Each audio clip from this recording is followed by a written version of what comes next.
Hello and welcome to Man's Model Moments Midweek Model Meet. A very good midweek to you all. As you can see, I have a couple of guests with me today. Marcus, you will have seen from last week.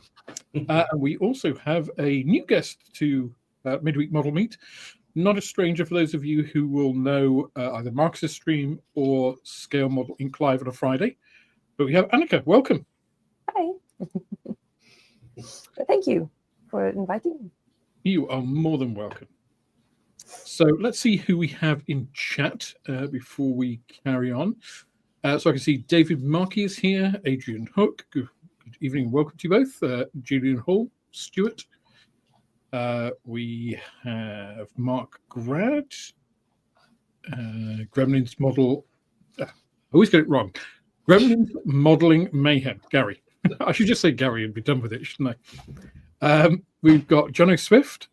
We have Simon's Modelling Shed. Good to see you again.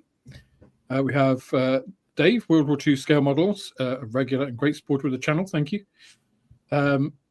We have BS1WL, Drew, that is. And let's see, just scrolling down a little more. We've got Pete McDubbs. We have people saying hello to each other, which is always good. Edward Williams, good to see you. I mentioned Julian already, didn't I? Julian Hall? If not, it's Julian. We've got Keith, we've got Phil Pascoe. We have, I could never say your name. Tice. Thank you, Marcus. Very correct pronunciation. And we have Paul Christopher. Keith, I think I already mentioned. We have Graham Ball. And Wim Swerts. Or Sverts. I don't know where in the world you are from, Wim, so depends on that. But good evening. From Belgium. I should have read it. So user error. I haven't even started drinking this yet either. Maybe that's the problem. We've got Dave Fairclough, No Quality Dioramas. And dioramas will be something we will be speaking about this evening. We've got John Christmas. Good to see you. Hope you're doing well.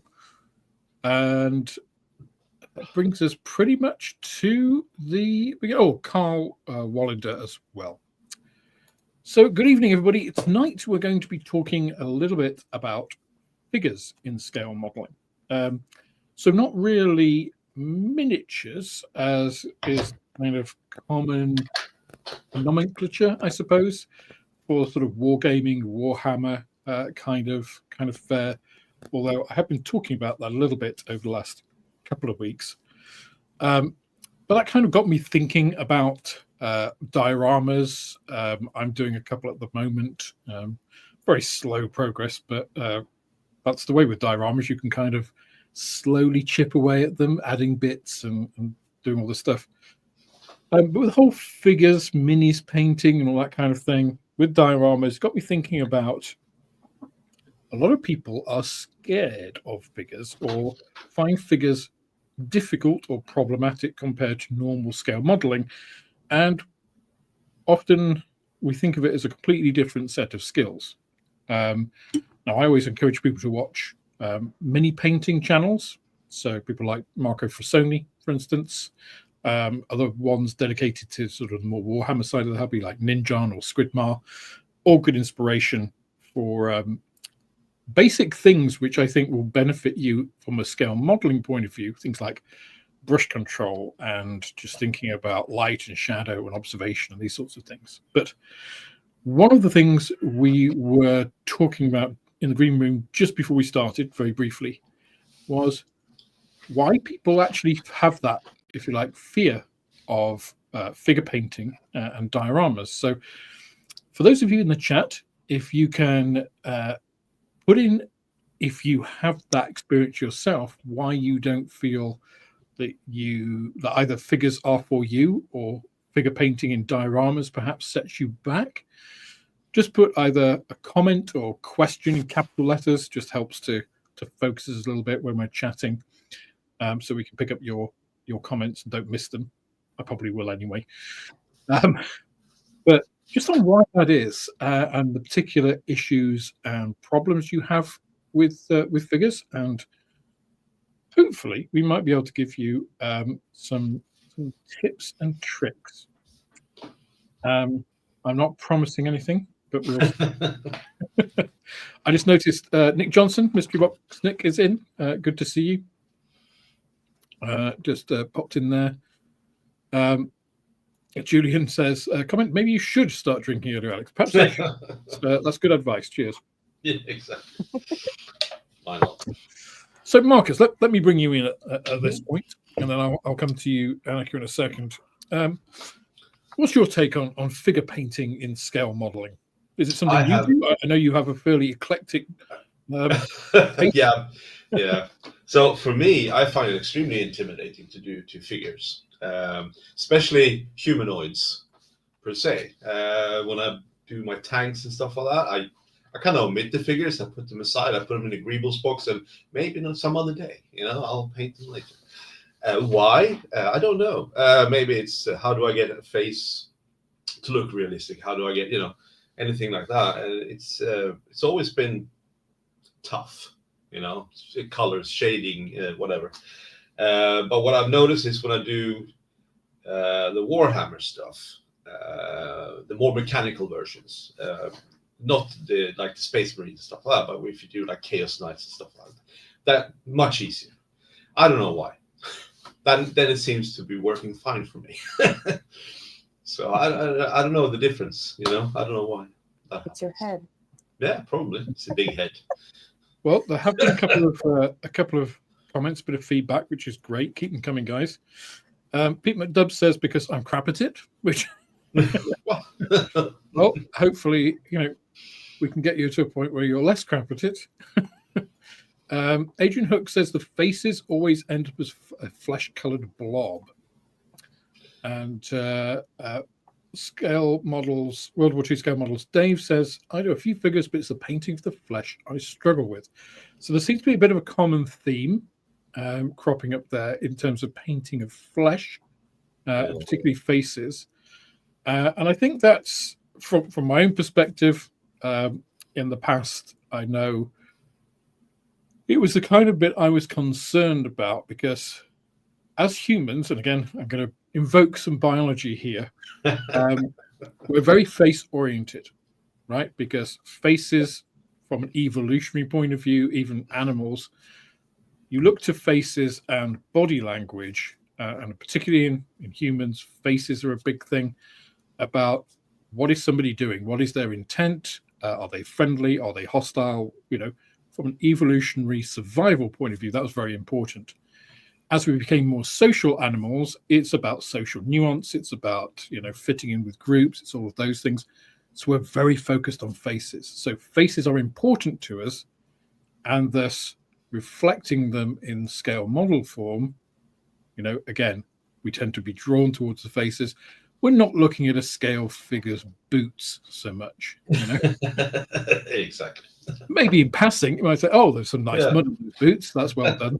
But it's the faces that draw us. And as such, in any area that draws the eye, you want to make sure that that's correct, that it looks good. And it's very easy to get this wrong because, not that it's necessarily difficult to get it wrong, but any small discrepancy, your eyes will pick up on it more because you're biologically programmed to kind of notice those differences more. Whereas you get a little bit of errant chipping on a vehicle, probably not going to be that noticeable, So, Annika, you've done a lot of figure painting. A lot. When I've seen you. Well, it's not that much, actually, in comparison to some other people. Compared to us, probably a lot. I don't know. I think it's how quickly you've taken to it rather than a masses of figures. Well, you also mentioned there, about, it being in your head. So give us your kind of quick synopsis of what how you approach it. How would I put it? painted some mostly monsters, actually. I like dragons and such, and a few figures that are human figures or humanoid figures. I'm not sure lady with wings here exactly is 100% human, but okay. There are. I'm not saying I don't feel like I'm that good at the faces either, but I'm trying to learn it. And comment that the skin tones are difficult. I can agree with that because they are difficult in any case. It's just a lot of times you have to mix the colors, and to get the skin tone right the way you want it, it can be very tricky. But I think what I mean with saying that your head gets in the way is the painting techniques you use are the same, or brush techniques and stuff. They're the same regardless of what you're painting. It's basically the color choice where you put the colors that makes the difference. I don't know if that makes any sense, but no, I think you're what you're saying is right. Definitely. I mean, why is the difference between painting a small figure with a head and the difference of this, which I find quite easy. This was easy to do. And I can't do a single pilot. No, what I said, there are people out there that can do amazing shading with their painting or anything like that. But even they started somewhere. Yes, absolutely. So, and even if you're painting something in just solid colors, that is better than not doing it at all. Because you have to start somewhere in order to get somewhere. Yeah. That's how I see it. I blame YouTube. There's too many good people out there. You say, "Oh, watch this; it'll be fine. You'll learn something." You go like, "Yeah, but really?" there's a saying. I don't know who said it first or anything, but I've heard it on multiple YouTube channels when they actually tell you that comparison is the thief of joy. So don't compare yourself to others. The only person you should be comparing yourself to is yourself. In that case, so I did, because when you compare what you've done previously to what you're doing now, you can most likely see some kind of improvement usually because you get more used to doing it. Yeah. And besides, if you fuck up, you can always paint it over. There you go. There's always that. That's always a good backup plan. I mean, the first model I painted, the first figure I painted was the zombie dragon I got from Marcus. I repainted him probably 3 times before I was happy. Almost the complete dragon repainted because I felt like I didn't get the colors right, didn't get the things right. No, I wasn't happy in the beginning. So it was, yeah. I think that's actually a really good point because I think a lot of us expect ourselves to get things right first time and kind of have perfection. Somebody mentioned here, Graham says, I feel that figure painting, especially faces, are more akin to true art. Well, don't forget that all of the grandmasters, all of those names that we talk about in great awe, Leonardo da Vinci and Michelangelo and stuff, they all created sketches, they drew on the canvas, they did it, and then they went through multiple iterations of the painting, which is why art historians, they use all these X-ray techniques to see the paint below the paint. So to actually see, well, actually, first of all, he did it this way and he painted the hand there and he wasn't happy with that, so he repainted it and painted it. So multiple layers until they finally got something that they were, and it took them months, sometimes years and years. Not to mention all the version he tossed on the fire because he hated them. Indeed, yeah, that we never see because we don't know. We never got to see. No, exactly. And I think that's also a point, right? So lots of us live busy lives. How often and how long are you going to spend on one model, right? How many times are you going to repaint it? How many times? As you said, you want to get it right the first go. I get it. That's what I am one of those. I was like, I don't want to have to repaint this, So maybe that's one aspect of things. Well, I don't know. I do think sometimes it's definitely worth it. If you're not happy with it, sometimes just put it aside and come back to it later. And sometimes maybe strip the paint and start from scratch. Maybe you like it better the second time around, but never give up. Yeah. I don't know. That's how I see it. And I think we have. And I'm still learning, so I actually there's a lot of stuff that I just see and I think, oh, that looks cool. I want to try that, and I try it, and I go like, crap, that looks like shit. Do again. And I think that's important as well, right? I've mentioned, we've talked on this channel and others before about how this is a journey. It's not like you have a certain amount of time and then that's it, you've made it. You're now a master modeler. It's just like, no, it doesn't work that way. It's not a degree. There's no final qualification. You only have yourself to please, and it's your journey. You are always going to be your greatest critic. So unless you live with some real assholes, in which case, move away from them. But, if your friend group is that critical, then they're not friends. So it is about this continuous improvement. And sometimes, here's Night Shift. Was it David Kovac? He used to do things in a certain way. Night Shift, old school, as he said. I was watching a video of his a while ago, and he was saying he wanted to do something in his old style because he's changed what he does. He's changed how he makes models, and sometimes it's nice to go back and do it the way he used to do it, and use the layering methods and the chipping methods and all those things that he used to do, but not as a like, oh, I'm going to switch to that now.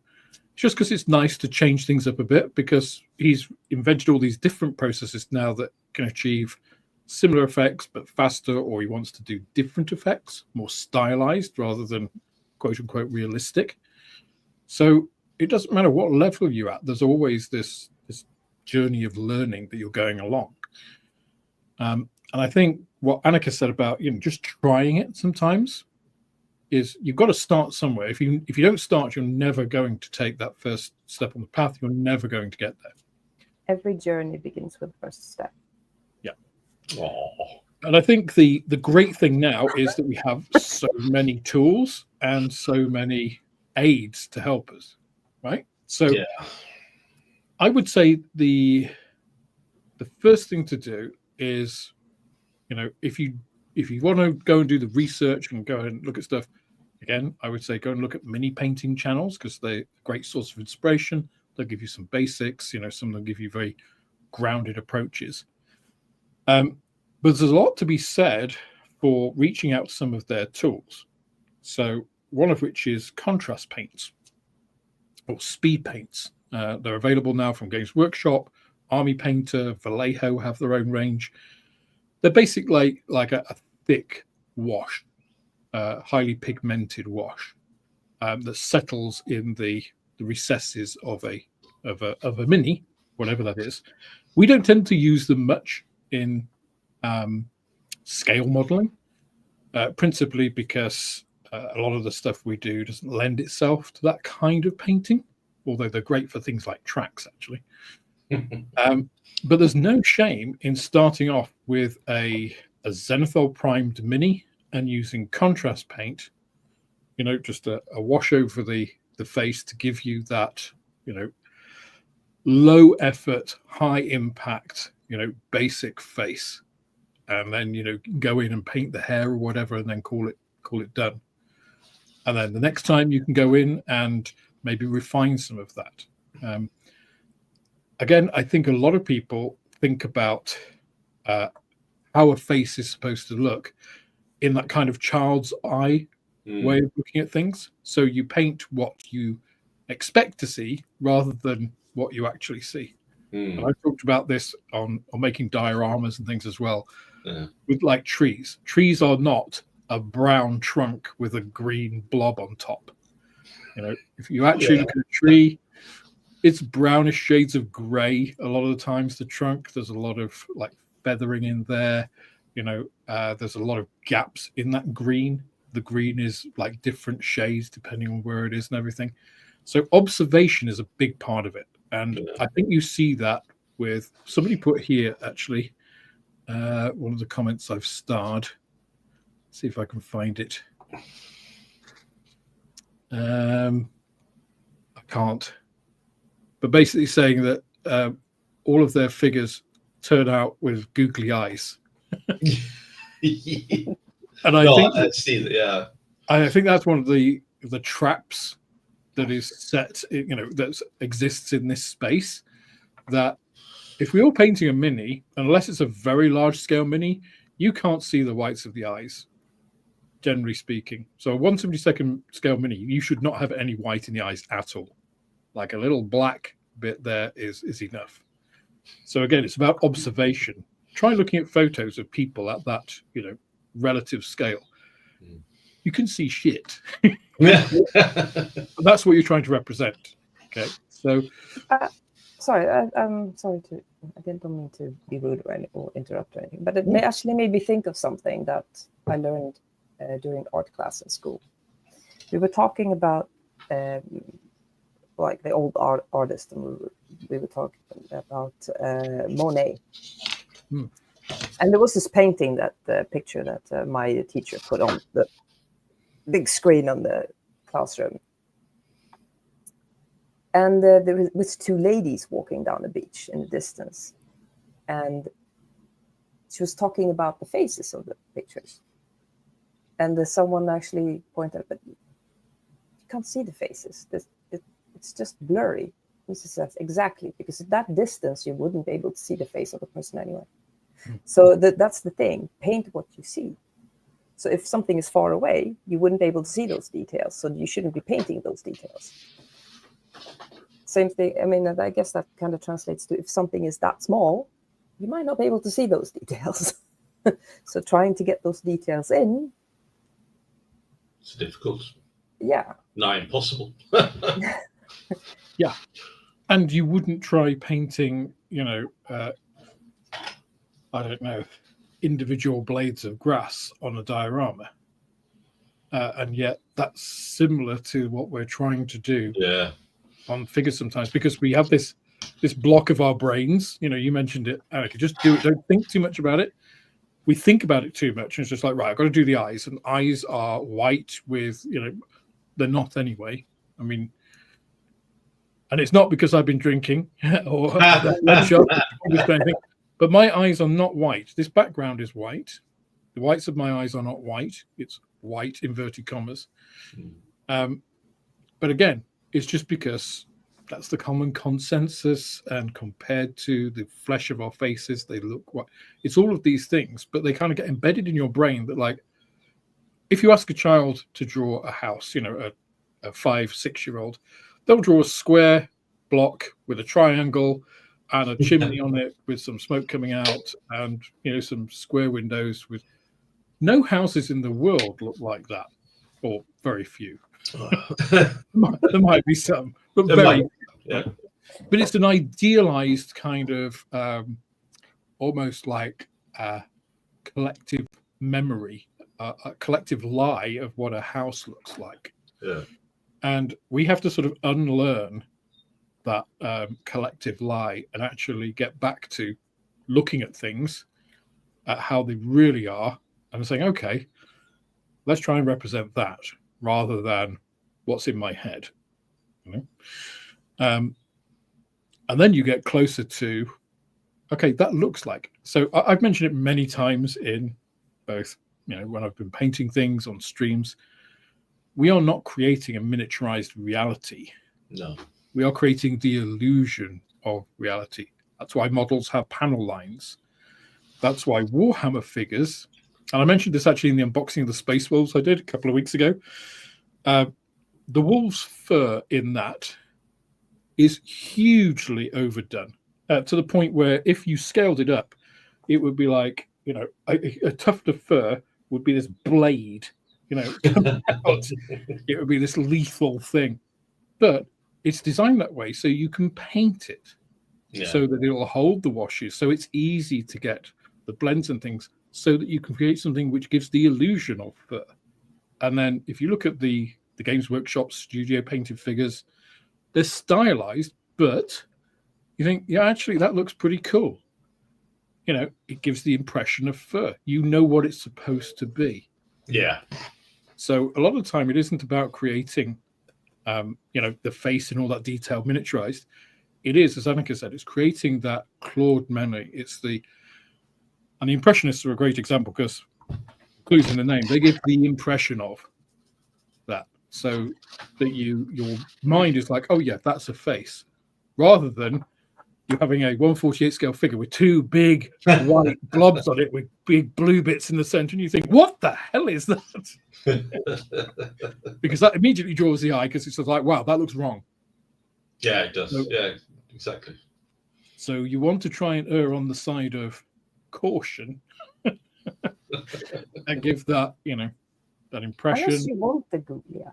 Unless you want to googly eye. Some people might like it. Yeah, exactly. It looks like the guy in Who Framed Roger Rabbit. Yeah. Absolutely. So let's have a look at some of the comments that Mario says, I love doing simple dioramas. They actually make the subject more real and gives it a fourth dimension. Figures do not need to be perfect, but YouTube is very helpful. So Mario, I think that's exactly right. And I think, why do people create dioramas? And why do you have figures in dioramas? It's because you're telling a story. And it's difficult to tell a story. It's not impossible to tell a story without people. But we're social animals. A couple of figures can elevate something from, it's a couple of figures and I'm not quite sure what's going on, to, oh, this is happening. Yeah. Whatever that story is that you want to tell. I had... I've mentioned it before, a chap called Phil Stachinkas, exceptionally talented model maker. And he did a diorama, which was like, I can't remember exactly, but a couple of German vehicles going along, a street. And the street was all, meticulously done with rubbish and everything. A couple of German soldiers walking through.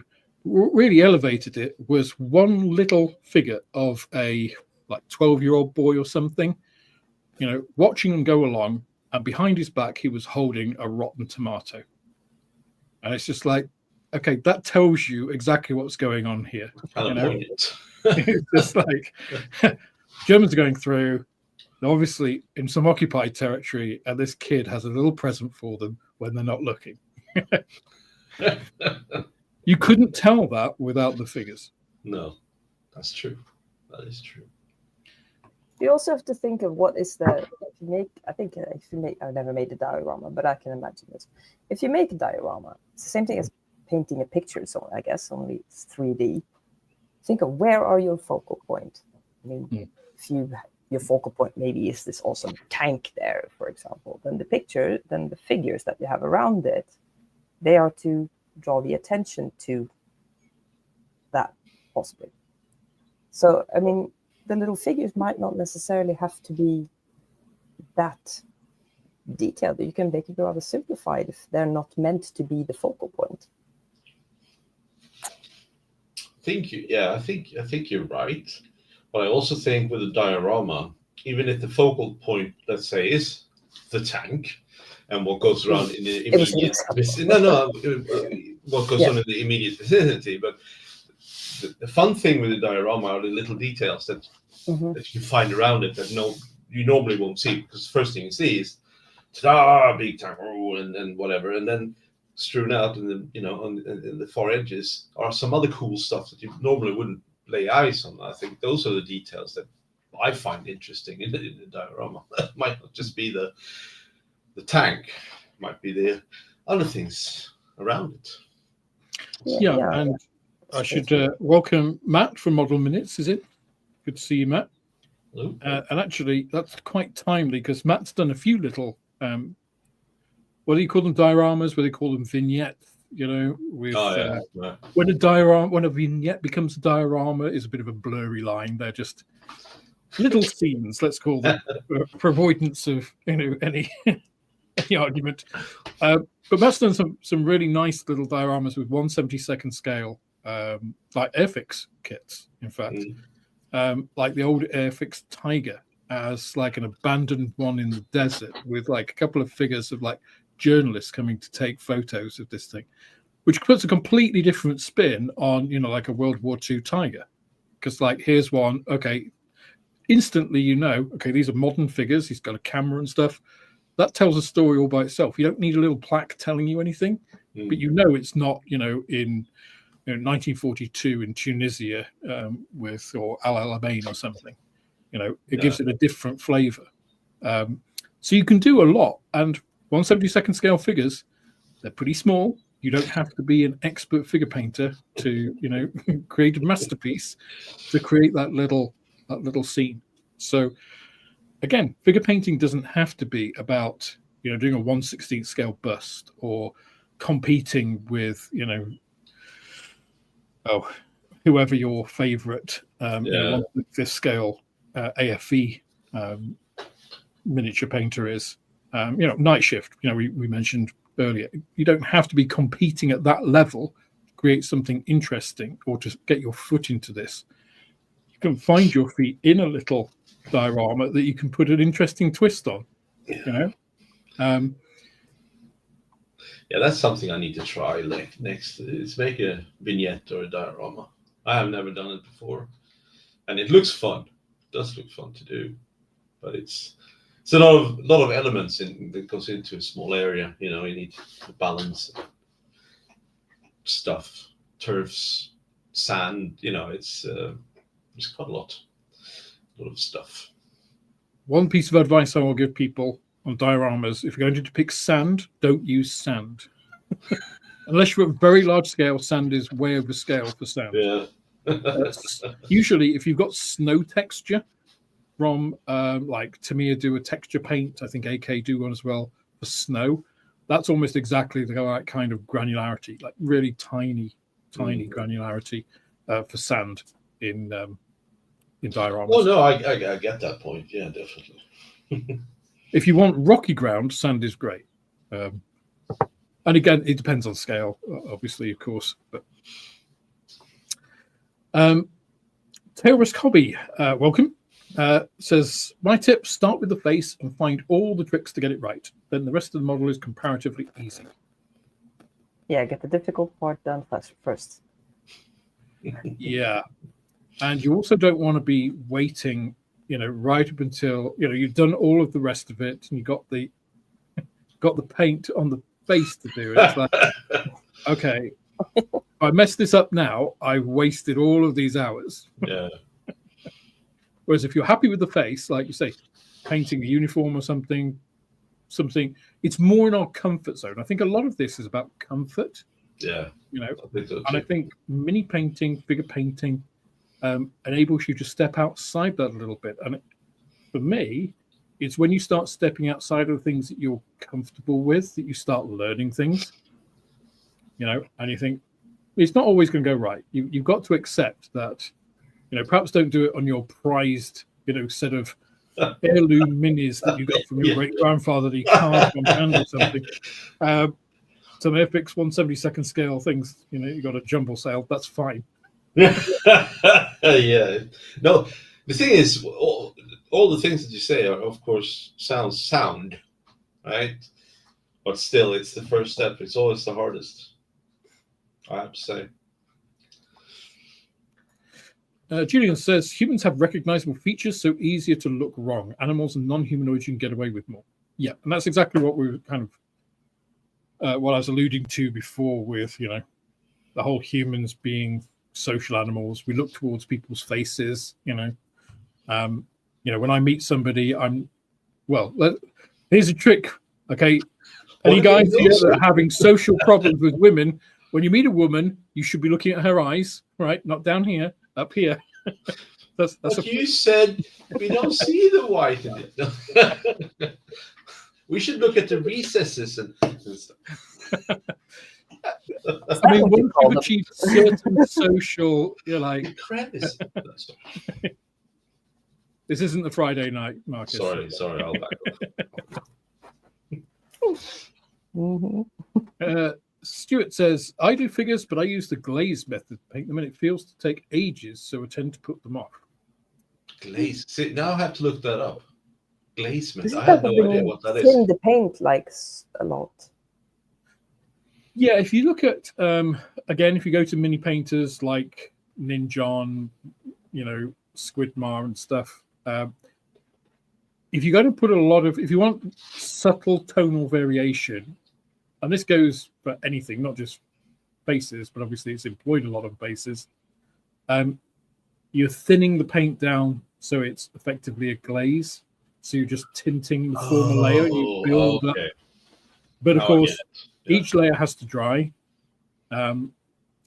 It's also easy to do blends when you've got very thinned down paint. So we're talking about several layers kind of build up. Yeah. It's a really good technique. I've used it on minis before, and it looks really good, but it is a pain in the ass. Requires too patience. Impatient, to be honest. Yes. I need this finished now. It's the hardest thing Yesterday. ever to muster up patience. I mean, some of That's this, of the course, is about relative return on investment, right? Yeah, but you can sit with a tank or whatever other vehicle, and you sit there for hours trying to get everything right. Well, when it comes to the face of a minifigure, you just there you go. Yeah. You know? What's the difference?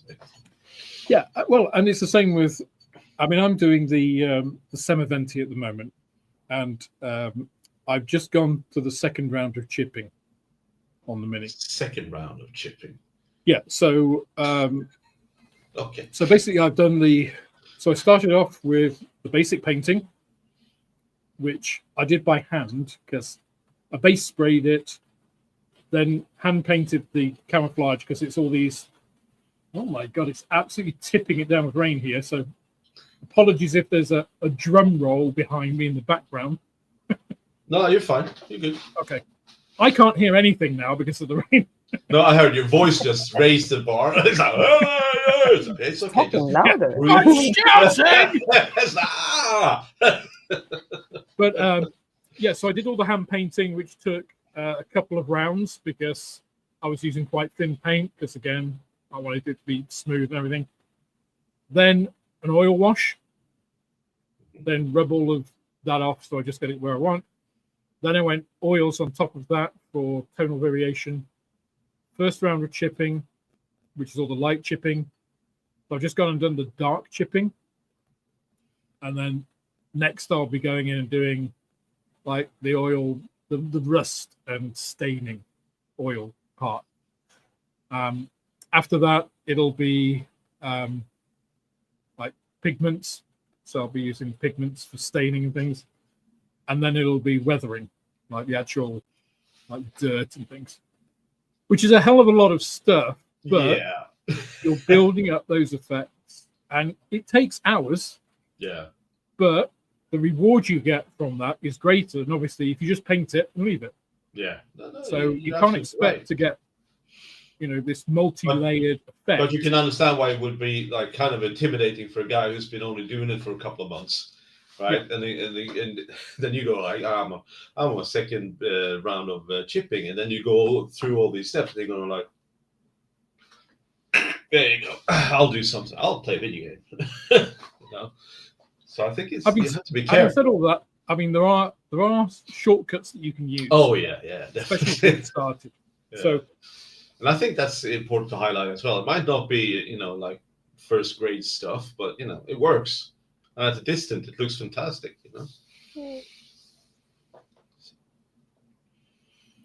Yeah. So Sorry, I'm petting my cat over here. Don't start. So in terms of, okay, so Graham Ball said, I find Zenithal highlighting really helpful as a starting point for beginners. So I think that is a really, I mean, for me, for my personal sort of journey in painting minis, Zenithal highlighting was like a game changer for me.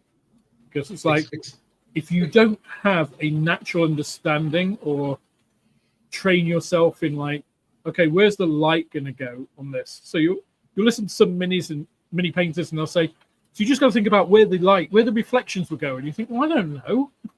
How am I supposed to know that? Yeah. Well, if you Zenithal highlight something, you get a pretty good idea straight off. So how do you mean Zenithal highlights? Can you explain it further? What do you mean? Is it just Sorry, lighting? I missed you, Marcus, because this rain is so loud. The Zenithal highlighting. What method is that? What Thank are we you, talking Marcus. about? So zenithal highlighting, zenithal just means from above, right? From the zenith of the top. So if you take anything, and this works also with figures, vehicles, whatever. If you base it black, and then you spray it from the sides, or like from about 30 degrees with gray, and then you spray it from the top, or about 15 degrees with white or close to white, it'll basically replicate how light is falling on that mini. And of course, you can adjust that if you want the position of the light to be different stuff. But it'll give you a figure, and I should have brought some with me because I have some which are zenithal highlighted, but they're all at the shop. But it'll give you that basic light and dark on the figure. So as a base canvas, it's like where you need to put the highlights, where you need to put the shadows, it's already there for you. Yeah, and that's the basis of Games Workshop's contrast painting. Interesting. There's a method called slap chop, which is based on this, which is basically you zenithal highlight. You touch it up with a bit of dry brushing with white, just to make sure that, because doing that is very extreme, especially on the face, where normal human faces don't have intense dark under every single feature. Right? So you can dry brush in a bit of white to lighten it up. And then you go in with contrast paint. So you just go over all of the face with like their flesh tone. It'll settle in all of these pieces and add to that contrast. So you create this artificial contrast in that color. Interesting. So straight off, you're getting it's like highlights, midtones, and shading all in one go, or all in a couple of very simple techniques with no skill involved at all, really. I'm going to have to look at that. That suits me, it sounds like.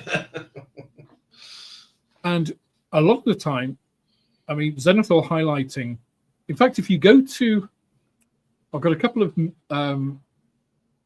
videos on the channel. The last one, actually, with the Space Wolves, where I was painting the Space Wolves, not painting them, making them. I zenithal primed them just for showing them off, because it nicely shows minis off, because it artificially creates that. So if anybody doesn't know what zenithal highlighting is, take a look at those. I also reviewed the ICM, I think it was the US flight crew. It might be the British ones. I don't know, about a year or 18 months ago. And I did the same with those. So have a look at those. It will show you. Those are 1/48 scale, scale minis as well. So you can see how it looks like on an actual mini rather than a War Games mini, like a Games Workshop mini. Interesting. Yeah, definitely. So yeah, that's good for that kind of like starting off and getting that understanding of, okay, this is where I'm supposed to do it. Now you can paint over that entirely, and use the, if you like, the lights and darks there as a canvas, almost like paint by numbers, to show you, okay, so I'm going to put my darker color, my dark flesh, all these dark bits, and then I'm going to go in with my mid-tone, all of that, and that's the way you can kind of start to build those skills without really having them, if you see what I mean. So it's certainly, I mean, it's one of the ways that I taught myself, if you like. And then YouTube videos are, a great source of information. So much out there. Yeah. Oh, yeah. They are very helpful. I mean, and there's tons of tutorials out there where they show you how different painting techniques work and stuff. So yeah, go watch it and then try it yourself. Yeah, all right then. I don't know. I kind of think that the only way to actually to learn how to do something is to actually do it. Yes. Yeah, and I'm building a Sequest Stinger sub. It's got a big pilot. It's about this big. All right, so that's going to be my first proper in-vehicle character I'm going to paint. So that's going to be interesting to see how that comes out. I'll probably paint goggles on him, or sunglasses, so I don't have to worry about the eyes.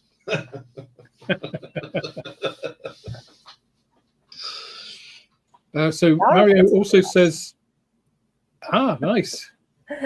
She's got sunglasses. Then you have to make the sunglasses. Let's put you on big screen. Yeah, let's have a look at this. Put it a bit closer to the camera, please. There you go. Yeah, she's got sunglasses, so you're cheating. They were on there. Clever use of mechanics, that's what we're calling it. Well, I didn't put them on there. They were on there already. I know. She looks good.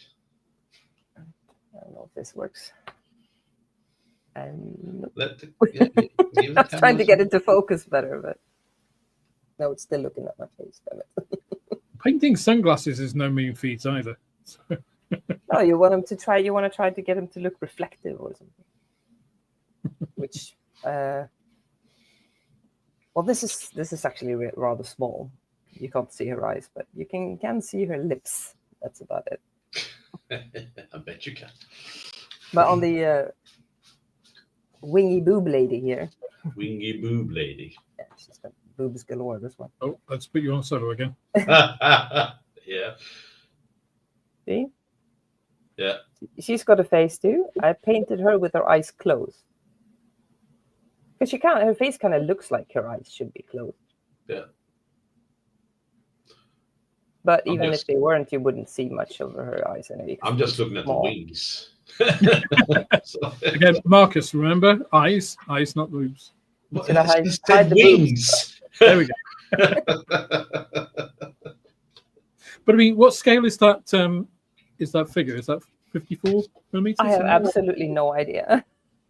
It's a 3D print I bought from Temu. But it's quite a large figure compared to a lot of. Yeah. I don't know how high is this thing. I have to have a look. I'm curious. It's about 11 centimeters high, actually. The figure, yeah. Yeah, this one. And Lara here is 8. Yeah, just under 8. 80 mil. Yeah, so that's about what, 1/24th, 1/16th, something like that. Thereabouts, yeah. Yeah. So a fair size. Yeah. Then the only other human person I have in my painting is the dead sailor in the claw of this dragon. It's like, yeah, he's dead. Well, he can be any color. That's one way of not painting eyes. Well, he does have a little bit of a face, although I can't say that I literally painted eyes and stuff on him. No, it's more like I painted the skin color a bit darker where the eyes would be to make it just indicate where they were. The rest of his face is a bit covered in blood, so because he's dead. Got a big dragon claw through his chest. I think that would do it. Yeah, that's what we call a non-survivable event. Yeah. Now, so when it comes to painting faces like that, I'm figuring it out as well. I'm going to have to figure it out a bit more soon because I actually have a figure coming in that I ordered last week. It's also a 3D print, but it's a little bit of a special one. So I was very lucky in the first model club that I was in that Phil Stachinkas was a member of that. And he used to be a professional painter. He used to paint the resin minis. He used to paint the mini for the companies, and then they would photograph that and put it on the mini to sell it.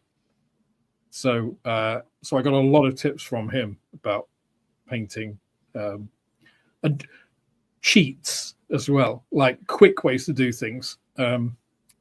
So if and these were like 1/16 scale bust. I don't know what scale they are, but the busts, like the bust, which is about this high, just head and shoulders, and they're about 12 centimeters.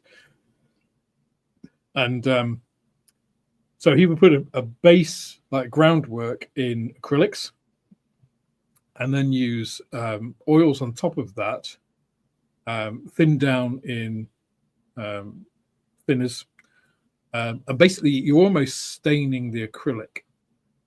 So you're building this but so it's much quicker than if you were just to use oils, for instance.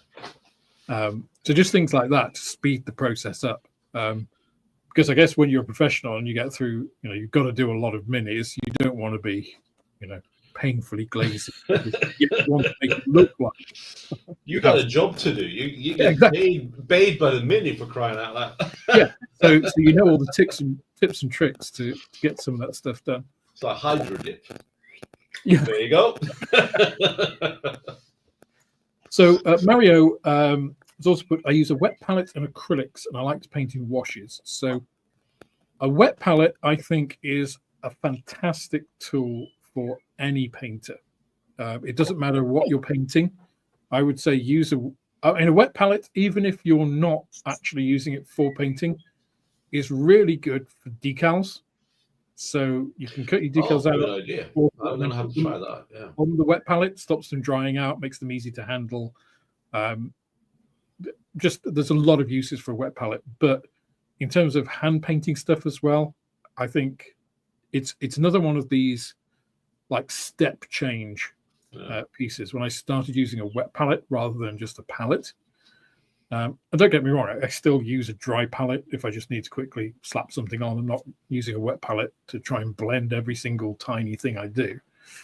But a wet palette, if you want to do like extended painting work with acrylics, and if you are going to use acrylics for face and things, it's a real game changer. I mean, it's great for paint conservation. It doesn't dry out immediately. So I used a wet palette for the first time when I did my Catan, this one, this guy, and it helped me to keep the paint. Show us it again, Marcus. Yeah, let's not look too closely. But there we are. It's a work in progress. We know it's a work in progress. Yeah, exactly right. So he's orange at the moment. He is not supposed to be orange. But I do like the metallic skin on that. Yeah, the skin. I know. This is one of the most harmless things I've ever done. The skin is awesome. But the rest is shite. So I'm going to fix that. It's work in progress. But that was the first time I ever used a wet palette, and it allowed me to kind of sit for a prolonged time, or close it, walk away, and just take a breather, come back, and the paint was still, pliable and usable. So yeah, I have to say that's it. Plus, you can, as I said, also make washes. So you can use any paint as a wash. You just have to kind of thin it out enough, or find the right consistency. I think too thin, too thick, you have a problem, but you need to find the sweet spot. Right. Yeah, well, it depends a bit on how translucent you want it to be as well. Yeah, that is true. Yeah. So I have to say thank you to Dave, World War II Scale Models, who's gifted 5 Men's Model Moments memberships. Thank you very much, Dave. Very cool.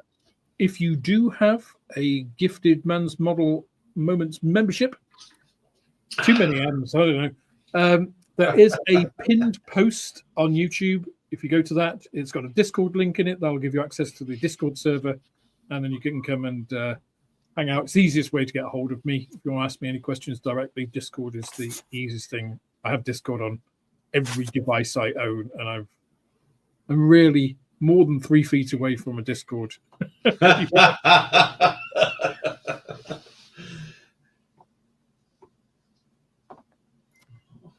Matt, yeah, please do drop some links to your little dioramas, because please do, yeah. I think that'd be good for people to see. I have some diorama ideas in my head that I want to do with the stuff that I have, but how do I realize them? I think that's my biggest issue at the moment. So I just leave it where it is. So I have no clue. It's hard to know where to begin. Yeah? It is, and especially one diorama is probably not going to go down too well with the armor community, but Anyway, I'm not going to say too much. I think Matt has already got your creative ideas. Don't mind what other people think. I'm going to have fun with it. Well, then isn't that what's most important? That you enjoy making it, enjoy doing. Well, you do want others to enjoy it as well. Well, It's not. Well, come on, we're humans, right? We also would like to have a little praise for the work we do, right? yeah. Yeah. But you know what we say in Sweden, smaken är som baken. Jo, Den är delad. it's true. Sorry. We have a saying in Swedish that is, how to put it, like the taste of people is kind of like you're behind. It's split. Yeah, you know, it is. It's true.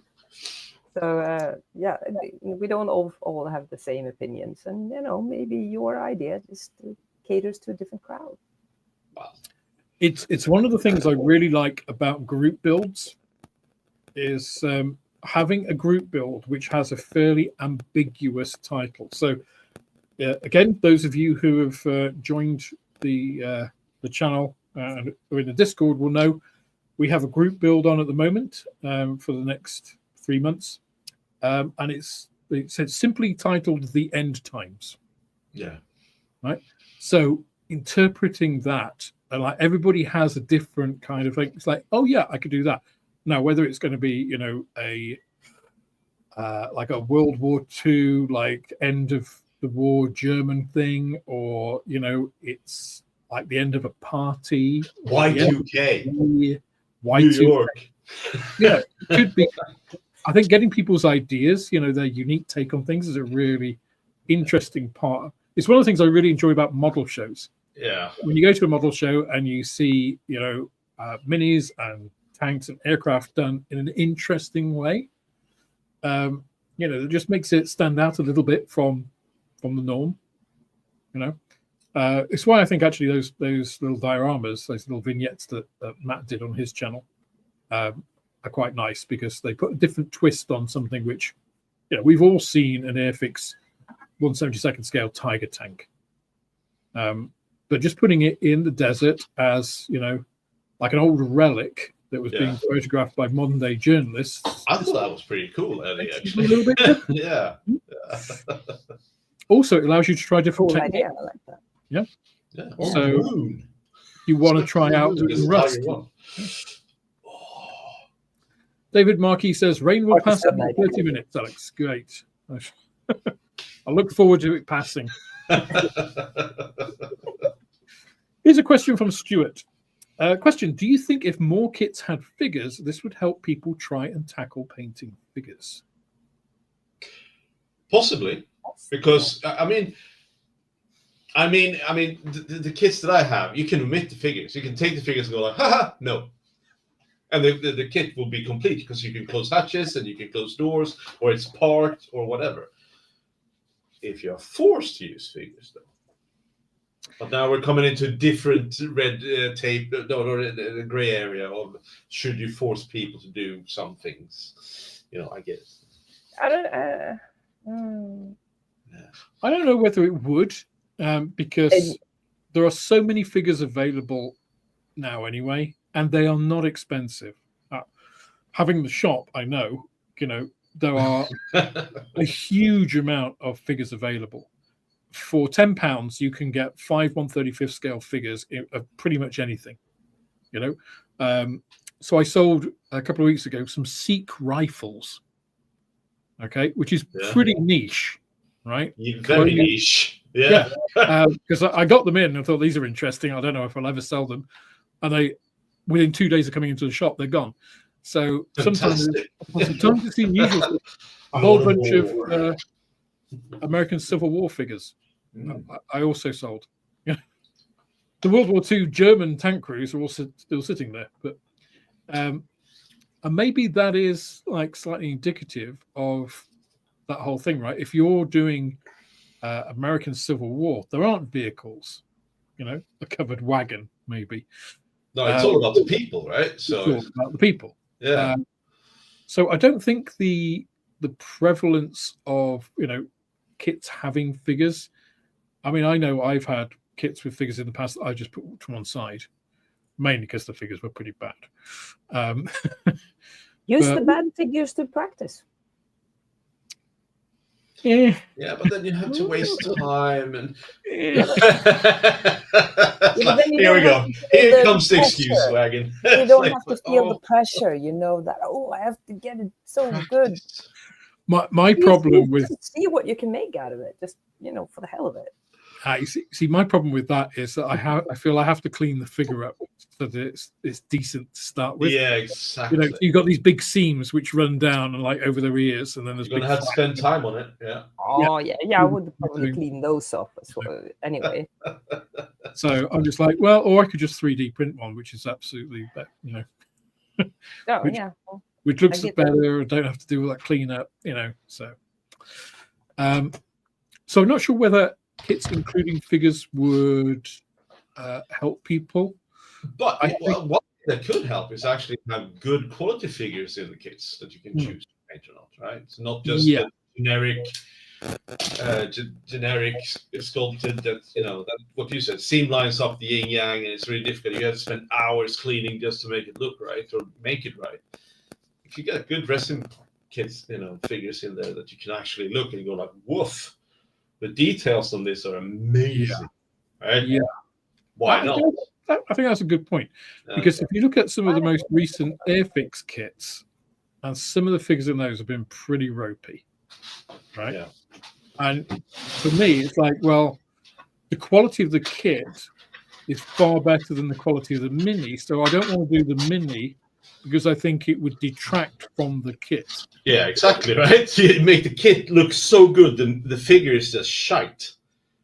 I mean, it's like this that came with the Sequest kit, right? He looks very, very bland. Yeah, right? That's not much to do. Is he on a rowing machine or something? Well, one could think he is, but he has like piloting the sub. He's like on a ski jet. It's like, like it looks like he's rowing the sub. He's like reaching forward. Row your boat gently down the street. Yeah, that kind of stuff. But yeah, it's not a lot of detail. You go like, meh. Do I have to? Yeah, now this one I'm going to do. I have to do this one because it's an underwater scenario. The sub hasn't sunk, and I couldn't even get the arm right. Shite.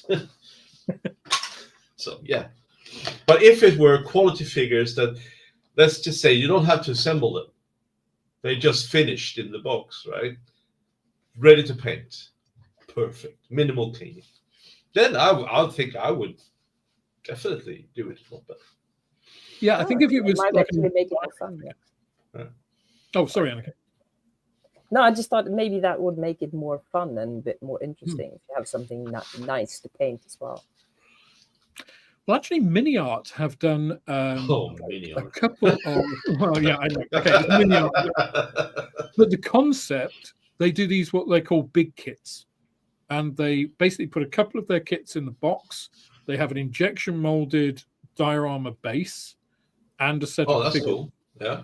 So one of the most recent ones was, I think it's a Stug 3, like some German tank riders, their tram, and then like an injection molded base of, a street with some tram lines and a street light. Yeah. So basically everything in a box needed for a diorama. Now I think that is actually quite inspiring. I think we should see more of that. I want to see more of that because I think I have two kits. I have an Airfix aircraft readiness crew with a tanker and it's like two Spitfire and whatnot and stuff like that. So it's on the ground, right? And I also have a tank. It's a German tank repair station, basically, with an overhead crane and the tank is bits and stuff like that. And you have all the parts for it, right? Sure, you could build out of the box, but it gives you so many more ideas you can add to it, like barrels and stuff and grass and trees and, maybe a bomber coming in and just destroying the shit out of it, There are ideas. I think we should see more of that. That would be fun, I think. I've never done one, but, I swear I will do one day. Julian says Zenithal works really well the more detail there is, such as in fancy creatures like dragons. Yeah, well, I think just good quality minis. So I think it kind of goes to what we're just saying now. If if you Zenithal Prime like a 1970s or 1960s Tamiya figure, it's probably not going to give you a lot to work with compared to those 2024 mini art figures, for instance. So I think the quality of the sculpt that if you like your canvas, there are. It's possible to make anything look fantastic, right, with enough work. But the better canvas you can start with when you're starting off, the less legwork you're having to pull up as, if you like, an artist. There are some minis for some games based on comics, for instance, which have very little detail on the bodies because you're meant to paint it all in. Now that is kind of next level for me. That's crazy. Because you're meant to paint in all of the fabric texture and all that kind of stuff, rather than it being as part of the mini. And I think we're not talking about that here. We're talking about getting as much support as possible from having good quality sculpts that are designed to be painted. Because that's one thing that Games Workshop and other, if you like, more war games oriented companies are very good at, is making minis that are designed for painting. Because yes, their straps might be slightly out of scale, but it enables you then to get a wash to give the shadow or the impression of shadow for that strap, rather than you having to actually paint that because there is no differential. Yeah, exactly. The strap is perfectly in 1/35th scale, and 1/35th of 1 millimeter is tiny. It's true. We've got John Anakin. Good to see you, John. Hey, John. A bit behind you. As always, I'm behind the chat. I'm always about 20 minutes behind the chat. Oh, so Travis Thompson says exactly that. Also taken to the... It's good to be aligned with the chat, isn't it? It's taking into account the quality of the figure. An old Tamiya figure has less detail to help the painter than a new Tamiya or an Alpine resin one. Absolutely, 100%. Yeah. I could have saved myself a lot of work there, couldn't I? You could have. Reading the chat in advance. Oh dear. Whatever works, Let me just make sure I'm getting all of the questions and comments. Carl Wallander says, question, what is your take on eyes? Would decals of eyes be a good idea? Oh, God. Oh, I don't God, know. no. Can you imagine the size of the... That would be the tiniest decals ever. Yeah. I mean, I'm not that familiar. With I see the decals, point. so I've never really had to work with them myself. I don't know if it's workable. What if you lose one? It's like, all right, where's my eye patch? He's lost it. Well, you just need a lot of spares, wouldn't you? He's a pirate now. Different eye colors, I mean, this is one of the things I think we've almost not lost, but there used to be, well, I mean, there still are a lot of books about this kind of stuff, about how to paint figures, minis, eyes. I can't remember what book it was. Quite a lot in the 70s and 80s, I saw those books. Yeah. But I read one which was purely about figure painting. And yeah, eyes usually, even on quite larger scale, so 1/35th and up, usually just like a tiny, like your tiniest pointed brush. So like a zero with a really good point, like a needle. Like a Kalinsky Sable brush that can hold a really good point, not your average synthetic thing. Just a little line, across of usually like a yellow white or a grey white, just across there, and then you form the pupil or what's the colour bit of the eye? Cornea. Part of the eye and shape. The iris. Yeah. So there's all kinds of tricks. Like the best way to do it is not to try and center them. It's far harder to try and center eyes than to make them look like to the side, like I'm doing at the moment. It's far easier than looking dead on, because you've got to get it really, really well. You that kind of have a lazy eye. You never know. Well, yeah, or you can have a guy with lazy eye. That's the problem is if all of your troops have lazy eyes. Well, that's a squadron, right? The lazy eye squadron. There you go. I did just brush on something there, and pun was intended there, because that's the other part, right? Brushes.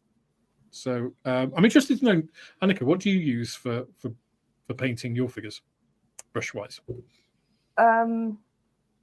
Mostly synthetic brushes, actually. I think I think they're all synthetic, to be quite honest. I got some. I have no idea what this is.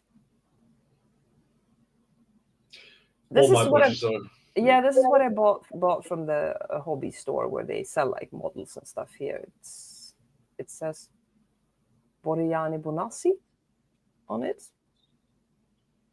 That's the brushes they sell there. They're synthetic brushes, but they're actually pretty decent. Yeah, all my brushes are synthetic. I don't have any stable hair ones. And then I have these, which are cheap ass brushes from Temu, but they work. I don't have expensive brushes. I have absolutely zero expensive brushes. They're all. The thing is, when I was like 15, 16, and I got into modeling, or even earlier, I bought not the brush that you mentioned, but there are other brands who has like sable hair and stuff like that. Yeah. And I always used that, but I always messed them up. Because back then there were no like brush shampoo or anything like that. It was just water or or you didn't know that there were. No. Exactly. Master's brush cleaner has been around since the dawn of time. What are you talking Really? about? Yeah. Really? Dawn of time? I'm going to contest you on that one. Anyway, I had no clue back then. This was like early 80s, late 70s. My first model my dad gave to me. It's like, I think it says something like since 1876 on the logo. Shut up. I mean, for me, time didn't begin until like quite a way through the 20th century. So, my prior statement stands. Fair enough. I'm not going to argue the point. All I'm saying is, at the time, I bought the expensive brushes because I thought that would make me a better painter. But I did the same shit like you can do with synthetics ones. So now I only have synthetics, and maybe in the future I'll get some very expensive ones. But I have to up my game first, definitely. Yeah, so I think, again, I'm going to go to Ninjon. And if any of you guys haven't seen Ninjon's channel, Ninjon, it's worth checking out. He's a fun guy. He teaches stuff in fun ways. He does some fun projects. He's a I watch his channel. It's I like it. He's cool. And so he also does a podcast with Miniac and called Trapped Under Plastic.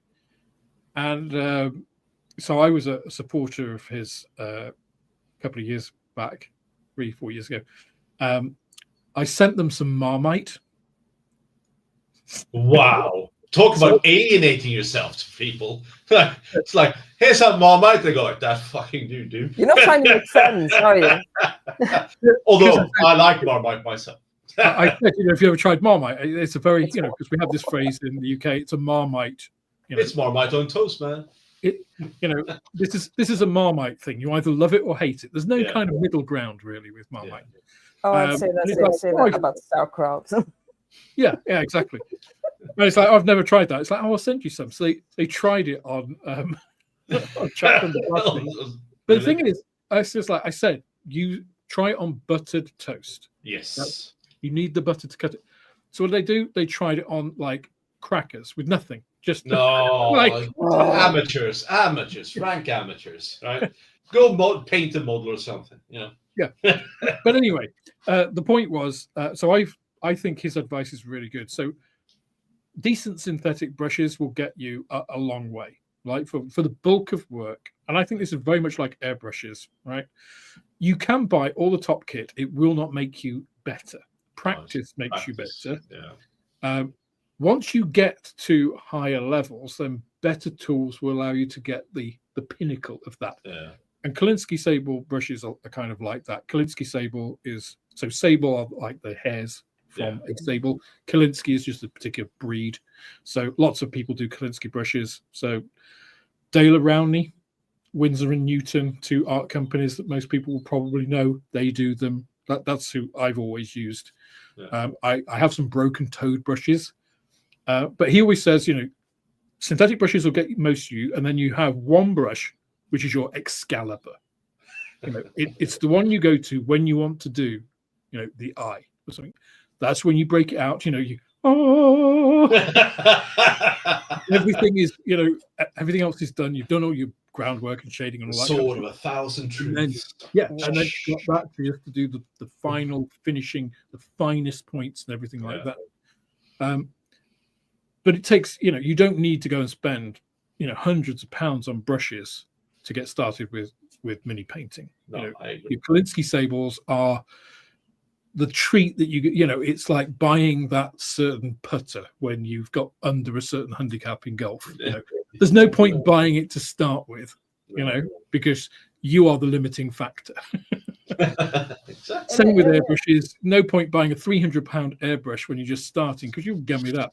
Use the cheap ones unless you're doing, German scribble camouflage on 1/72nd scale aircraft. A 0.3 generic airbrush will do for 95% of everything you'll ever do. Treat yourself when you've got to that level, and then you can have the lovely, beautiful thing, because it's a lovely, beautiful thing, not because it will make you better. But it'll work good for a good person, right? Or a skilled person, sorry. But decent quality synthetic brushes, they don't have to be amazing. I think the Humbrol brushes that they supply with their starter kits are actually pretty good. They're pretty nice. They hold a tip. Not forever, but again, if you look after them, I think exactly. Wash your brushes, Marcus. What you said is very important, because it doesn't come in the instructions when you buy these starter kits on how to take care of your brush. No, that's true.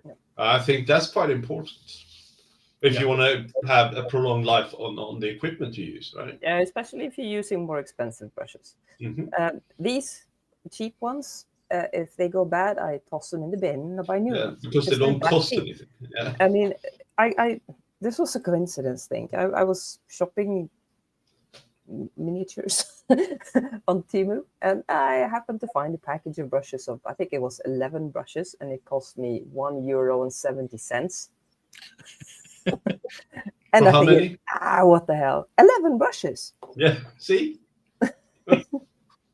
And I figured, what the hell? So I ordered those two, and they were a lot better than I expected, to be honest. Because they were coming from all little mini sizes up to really big ones. So I figured, if they're not that good, I can use them for, base paint. And it turned out they were actually a lot better than I thought they would be. So I use them all the time now. And if they're done for, I'll just order a new pack, because it's €1.70. Yeah. I mean, I must admit, I have a lot of brushes. I have a lot of brushes which are over 20 years old. I hardly ever throw brushes away, because once a brush has lost its tip. I mean, I've got some which look like this, Yeah, dry brushing. There's always a use for it. It's like you can always find a use for it. It's like there's always a use for an old brush. Yeah, and even when the tip, even when it's completely gone, or if it's a new Revell brush, you can take the top off and use it as a stirrer. Exactly. Revell brushes are by far and away the worst brushes ever. They're soft. They don't hold a tip. They've got a rubbish shape. They're utter rubbish. The Humbrol ones actually pretty decent. I'll be right back. Someone's knocking on the door. Just kidding. No worries. Yeah.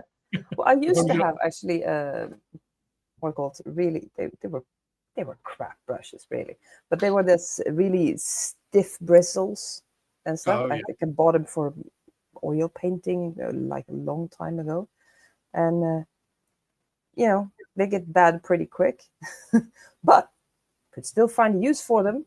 You could stipple things with them because they were pointing in all kinds of directions, and actually you got pretty cool effects from that, even with old crap ruined brushes. So you can find use for anything. Yeah, especially if you're doing dioramas. You've got those ones which have the stiffer bristles that you think, I can't really use this for painting. It's ideal for actually shifting about like basing material, like if you got some plaster and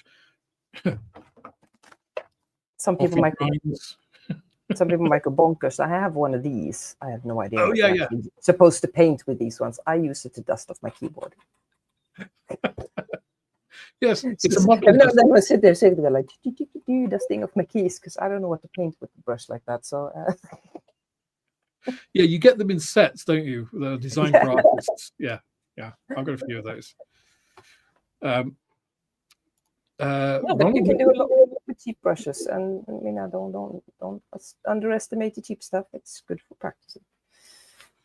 Ronald McDonald says, "Have you ever done those circuit board kits Maplin sold? I did a few as a teenager." No, I've never heard of those. Neither have I. But I haven't been doing this for very long. So. Oh, we've got Sprue in the chat. Hi, Sprue. Hi, Deb. How you doing? Hey, Sprue. Apologies that it's 10 minutes after you came in, but 10 minutes is not bad for me behind the chat. I was 20 minutes behind a while ago. Better late than never.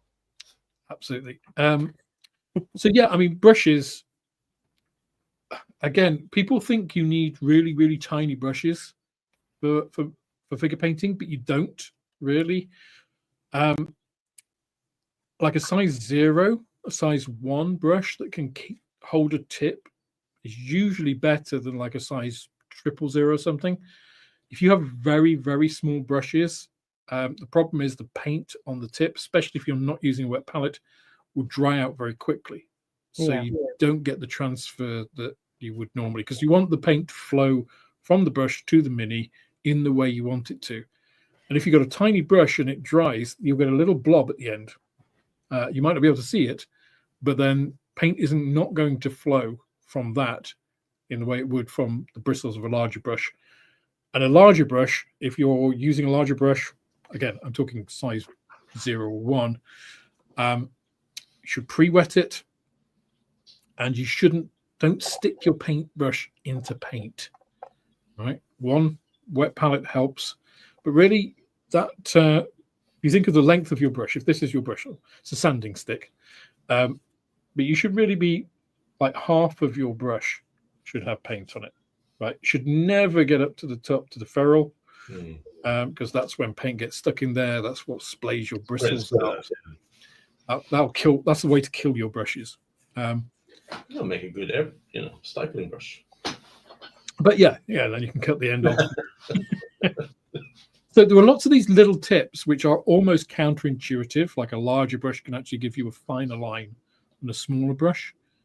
But again, just reading about some of these, trying these things. Yeah. Sorry. I think this is the one I use the most. It's number 2. Yeah. It's actually quite big, but it gives a nice point. It holds enough moisture in the brush so you can keep painting for a while before you have to wash it out again.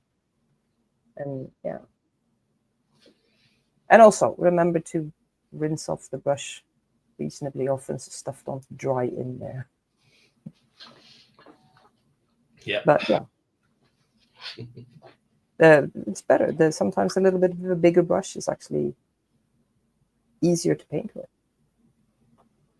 Casey's in the house. Good to see you, Casey. Casey has Da Vinci Maestro brushes. Ooh, I'm not using them because they're too expensive. They seem to be decoration.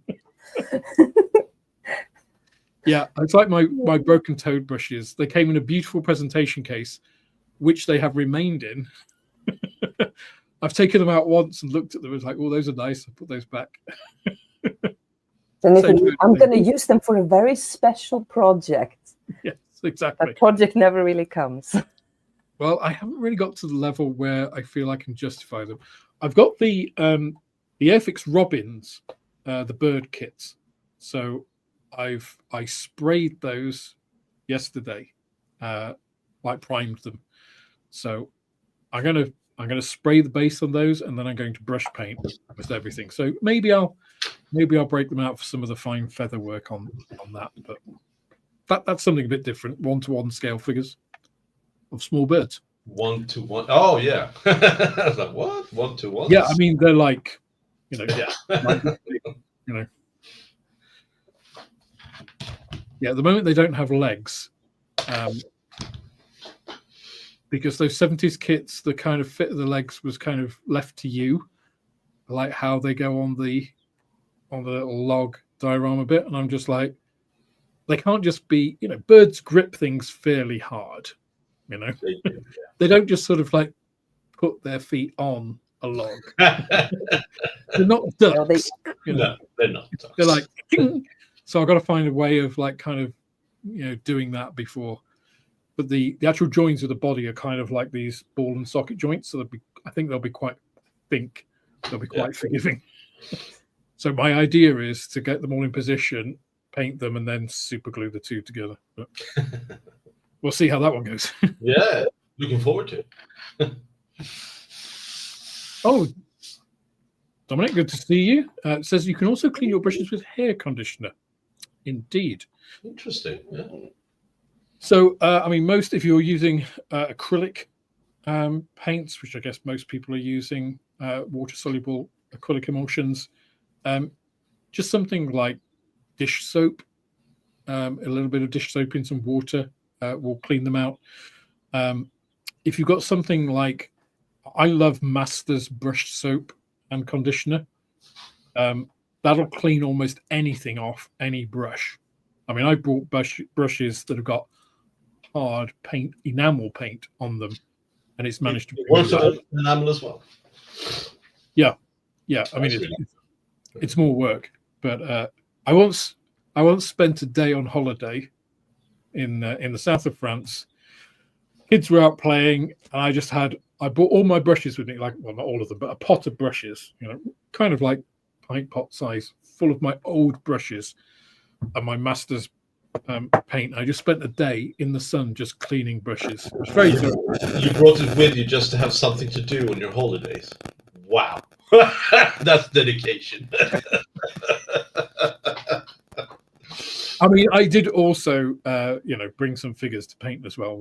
Oh, okay. I thought you just said, "Now this vacation, I'm gonna clean some brushes." Clean So some it's done. It was a means to an end. Because I was thinking, okay, that's kind of like, I always used to bring like paper pads and pencils so I could draw it. So it's like me bringing a pencil and a sharpener, but no paper. I am going to sharpen my pencils. All my pencils. Every single pencil is going to be sharpened.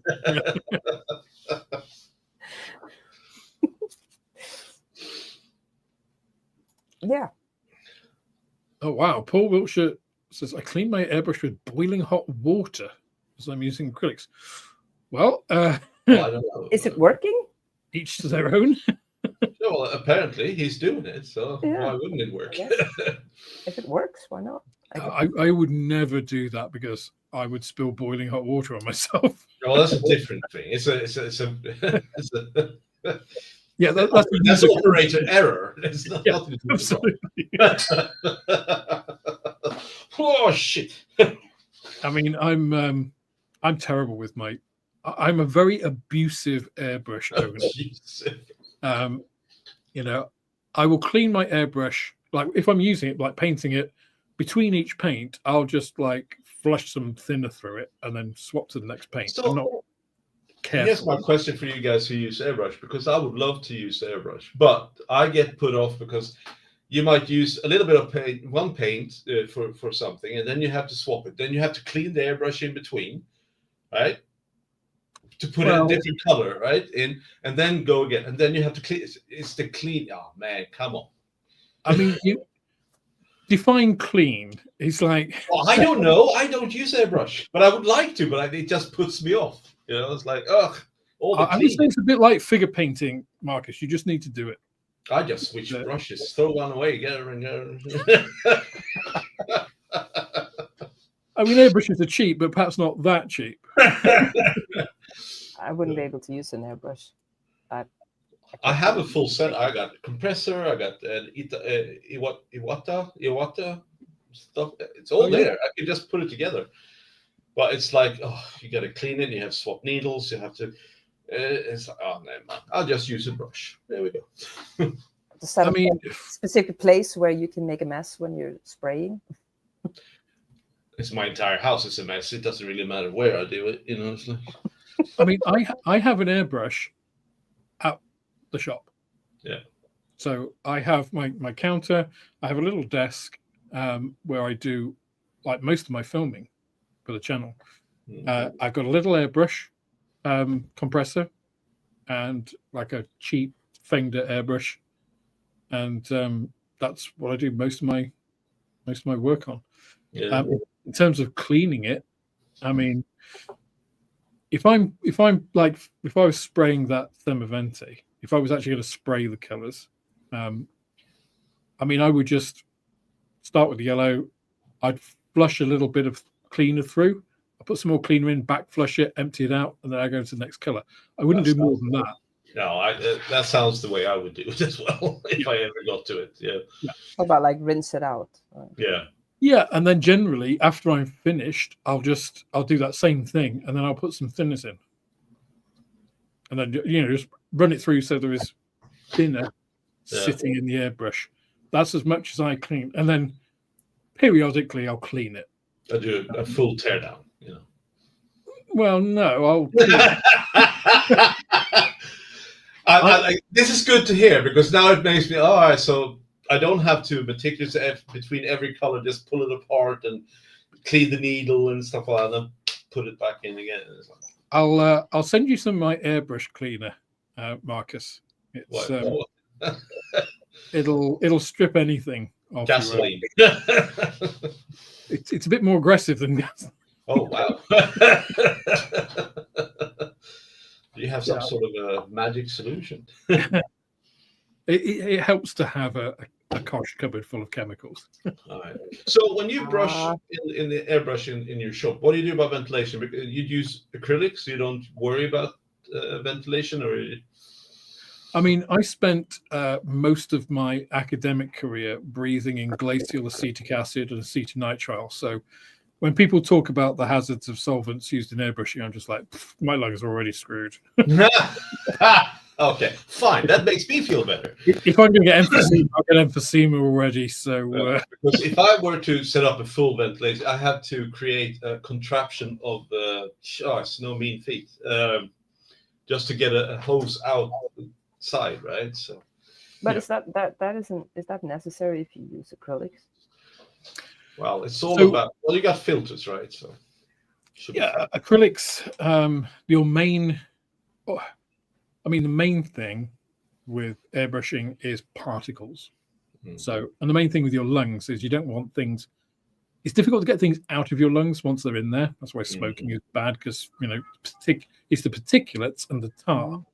The chemical hazard is like slightly different. That'll kill the cells. Isn't it? So the chemicals kill your cells, but you're replacing cells all the time. Particles, not so much. You can't just get rid of them. I mean, tuberculosis. The reason tuberculosis is bad is because it's a mycobacterium. You right? can't get out. So mycobacteria are a really interesting group of organisms. I'm going completely off piece now. So they're not quite bacteria and they're not quite fungi. They create chemicals that our bodies just don't understand and can't break down. Enzymatically, we don't have the enzymes to break them down. So we do what our bodies do with anything it doesn't understand, and we basically wall it up. Yeah. So you get fibrous tissue, and fibrous tissue, so scar tissue, isn't very flexible, which isn't what you want in your lungs. So that's why TB is bad, because that's why you get the scarring on the lungs, because basically your body just is like, I don't like this. We'll just wall it all off. So then you can't use big parts of your lungs, and it hurts. So particles, kind of the same thing. Your body reacts in that same way. So yeah, not great. But a standard like COVID type mask will get rid of most of the particles that are, We got plenty of those still. So. Yeah. If you're spraying lacquers or that's a different mask. Yeah. You need a proper chemical filter mask, because a normal, like a particle mask won't do anything. No. So there we go. That was completely off-piste. But little bit of microbiology, had to get that in there somewhere. Or you set your airbrush up in your shed. I don't want it in my shed. It's got spiders and stuff in there. You need to sort your shed out then. That's another project. Fucking this big. I can paint them in different colors. Yeah. Hey, we can't talk about big spiders living in the northern hemisphere.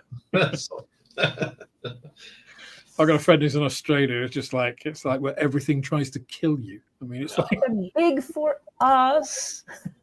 They're the biggest ones that we're used to. It's the difference of perspective, you know.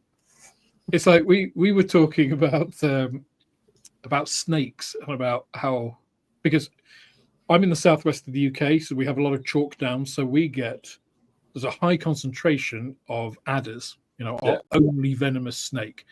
And they're about, a big one would be like not quite a meter. Yeah, sounds like a Swedish one as well. Yeah, they're not aggressive. They'll bite if you tread on them.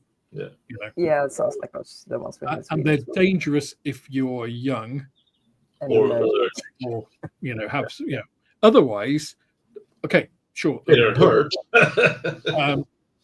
But I mean, in terms of danger level, they're like 1. Yeah. Australia, it's like I had a friend who was going out running, and he said, I was going by the side of the road, and I thought there was like a truck tire, when it had a blowout. No, it was like what was it? A brown King Brown? Yeah. It's like they're big, dangerous. It's like, yeah, and he said, and they can I mean, what do you call what a snake does, glide or whatever?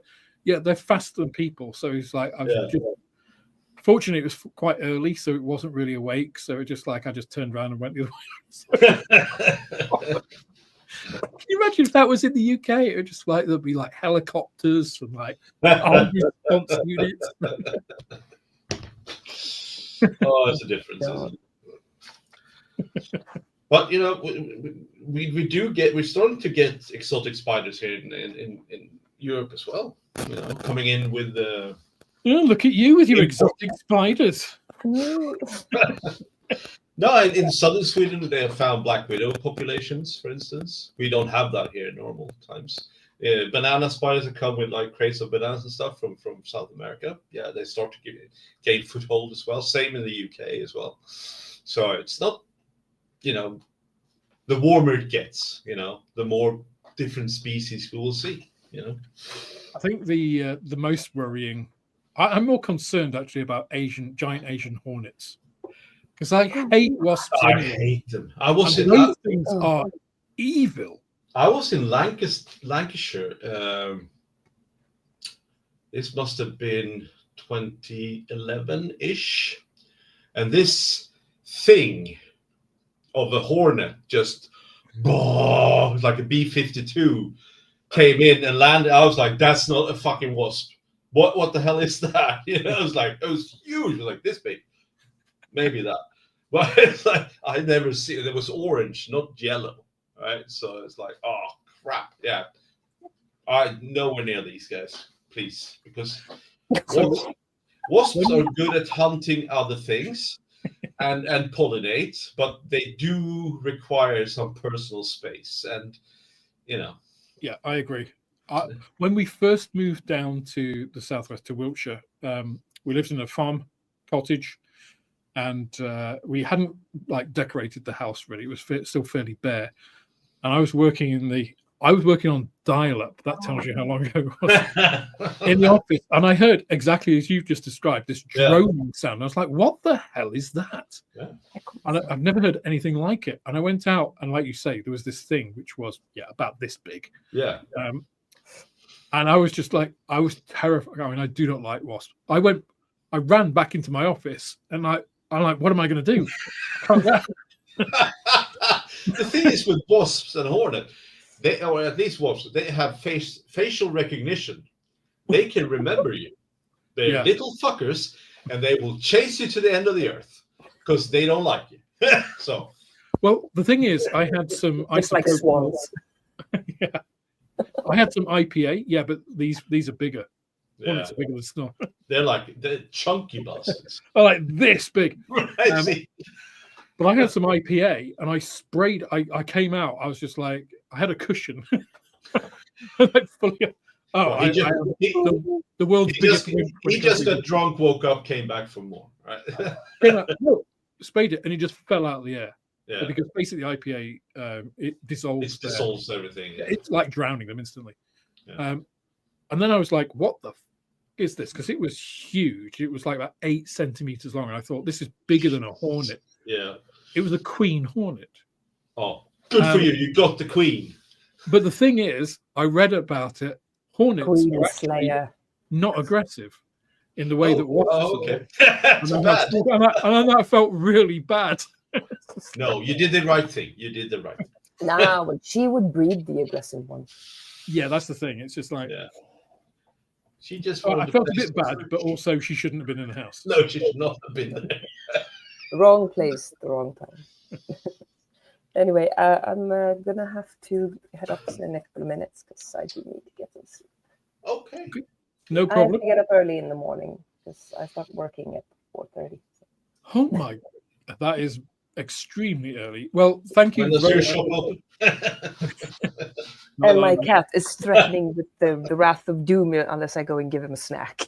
Oh, Wrath well, of Doom. that's incredibly important. So, He's giving me the evil stare. Yeah. well, thank you so much for joining us, Annika. And Oh, it was a great to see you. pleasure. And hopefully we'll have you again on another time. Yeah. Maybe I'll see you again on Saturday or something. Thanks, Annika. All right. Good Yes. night, guys. So Steve's Gaming Part 2 said, hello everyone, just popped in to say hi, hope you're well, and I need my fix of Alex's cool voice. He'd be so good on the radio, don't you think? Cool. They'd never let me on the radio. Oh, no, not because of your voice. There are other things that probably prevent you from. John Alec, not that IPA. Yes, there we go. Alex, I know you've been off the beer for a while, but Jesus Christ. Dorcosaurus, good evening. Hey, Dork, how you doing, buddy? And Jumpjet 129. I used to work in aviation, and one day I was in the hold of an Airbus A321, and an Asian Hornet flew out at me out of nowhere. Oh my God. How did you handle that? Did you pee your pants a little? I would have, you know. No, he grabbed the first thing to hand and beat the thing with it. Good for you. Did it survive? It's like, Well, shrug it off. Like, as long as it wasn't a structural part of the aircraft that then, you know. Yeah, the stinger got lodged in the metal and created a micro.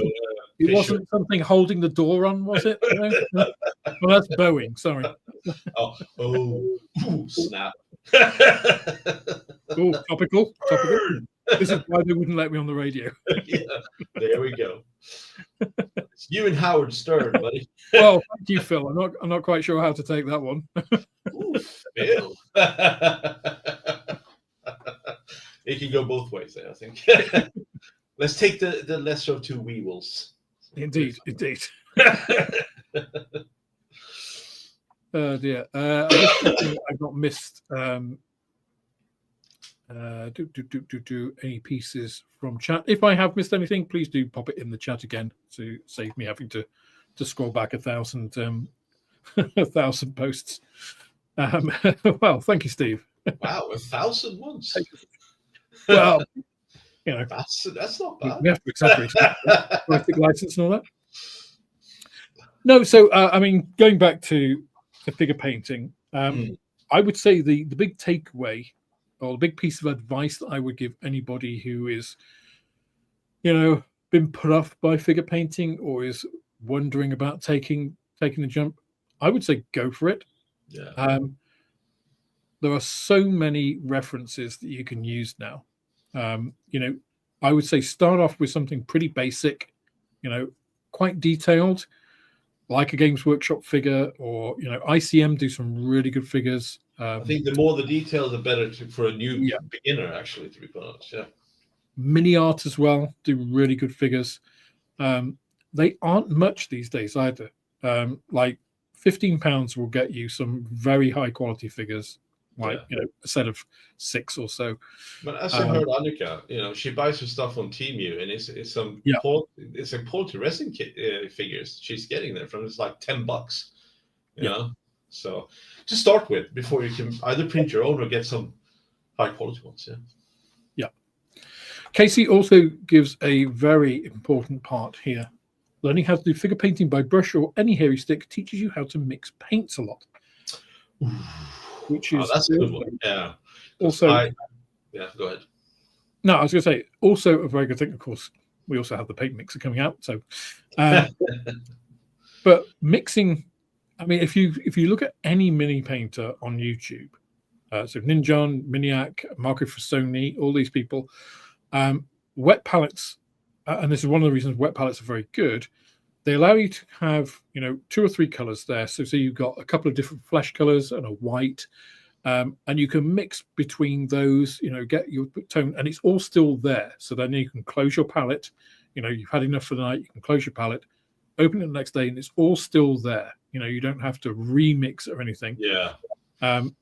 But also you just get the feel of paints and the feel of like what you need to add. It's just like, oh, I could try adding, this color or that color, or maybe a little bit of blue to pull that, tone down, or give that 5 o'clock shadow or whatever it is. So you get a better understanding of paint, and that will help you in your standard scale. In the long run, yeah, definitely. You're adding another tool to the arsenal. So yeah. Definitely. So I would say don't think of figure painting as a separate thing.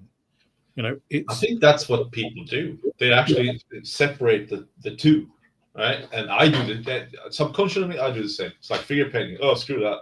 I'll go straight for the mechanical, which is basically no difference. Yeah. I mean, in some ways, painting a big slab of armor, a big flat plate, is actually more difficult than painting, a face or like a figure which has a lot of detail going on. That you can get away at the, at a very high level of giving a Zenithal base coat to and using some, glazes or washes just to go over and give it some color. I actually used to, so I've mentioned before, I used to write the rules for a game called Firestorm Armada, a games company called Spartan Games. We had or the company had, I was freelance, but there was a kind of studio painter. He worked for the company, did a lot of the painting of the minis. He painted a whole set of, they had something called Dystopian Legions. They had all these figures, 28mm, really nicely detailed. He painted them all with washes.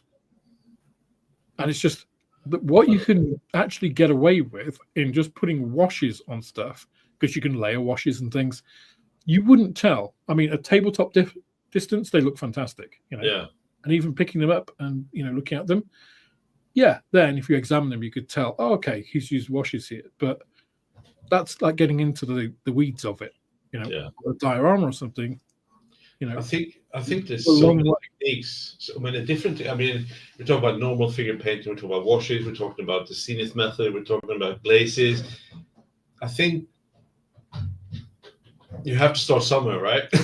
So you need to find what's easiest to you, and then I guess learn the other techniques as well, and then make up your own where it is appropriate for each technique to be used. But I don't know, it's difficult for me. It's so much, it's overwhelming. It's like, oh, just do that, it'll be fine. Oh, right. Well, I think the other thing that we kind of gloss over sometimes is, so a lot of people like on the chat will be used to airbrushing.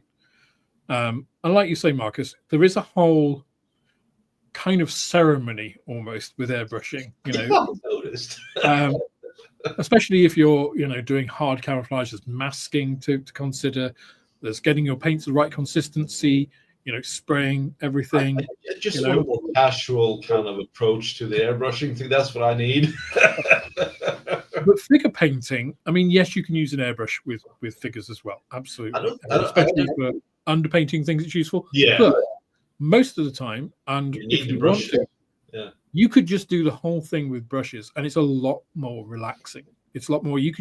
I could pick up a mini now, I could do a bit of painting on it, just wash my brush out, put it away, go and do something else, come back.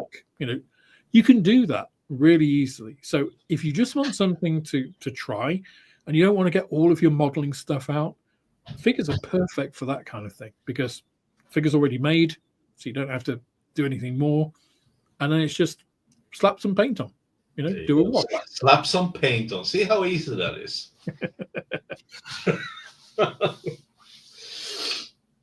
So Howard says the paint should be almost transparent if you draw it across your thumbnail for the perfect consistency. I've heard about the thumbnail method, that you have to kind of find they use your thumbnail to make lines and stuff, just to kind of see how fine a line you can do, and the consistency and stuff like that. I've heard about it, never tried it. I get paint on my hands a lot when I do painting, but that's for different reasons. Well, it's like with dry brushing, right? So people will say, oh, you can use a piece of tissue to take off. I always use this part of my hand. So when I'm dry brushing, I always get like this huge area of paint on, to the point when usually afterwards I can like peel the whole thing off, because it's that thick of paint. But I just find that gives me the right feel for how much paint I've got. Is it because we have natural recesses in the skin and stuff like that, so you can see how it adheres to it, or is it just because you want to get rid of paint? Or... You get the tactile feedback, so you can tell how wet it is, and you can see what it's like. I don't know. I find tissues are often too absorbent; they'll draw too much of the moisture out, because although dry brushing, the clue is in the name, you need a dry brush. Well, you moisten it, right? It shouldn't actually be dry. It needs to have some moisture in, otherwise it'll look chalky. You'll get big clumps and stuff. So, So Phil actually made his own wet palette for acrylics, and it gave me a big boost to my figure painting and weathering. Oh, yeah. And it's super easy to make. Yeah, definitely. Yeah. So, I mean, they're really cheap these days, like Temu, Alibaba and stuff. You can get them for like £10. A decent one, £20, £30, but you can get an old Chinese container like this, put some tissue in the bottom, wet, or sponge, like these little ones you use for cleaning dishes, like those thin ones, some greaseproof paper on top of that, and that's a wet palette. So it's very easy. There you go. I mean, I've got a lovely red grass palette, wet palette. And again, I don't use that much. I've got a cheap Temu one, which I use more.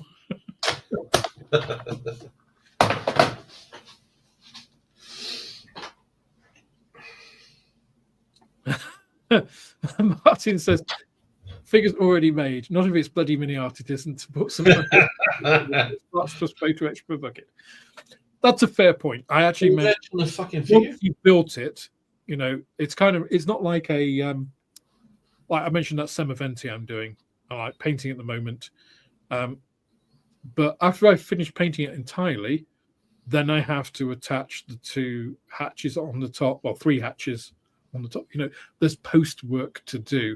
Whereas a mini, basically, once you've made it, then you can paint it. It's kind of not chopping and changing between it. There's no bit where you have to do masking and then pull that off and all that kind of bit. So getting to the stage of it actually being a finished mini might take a bit. But I'm assuming you've got to that point. It's like painstakingly so.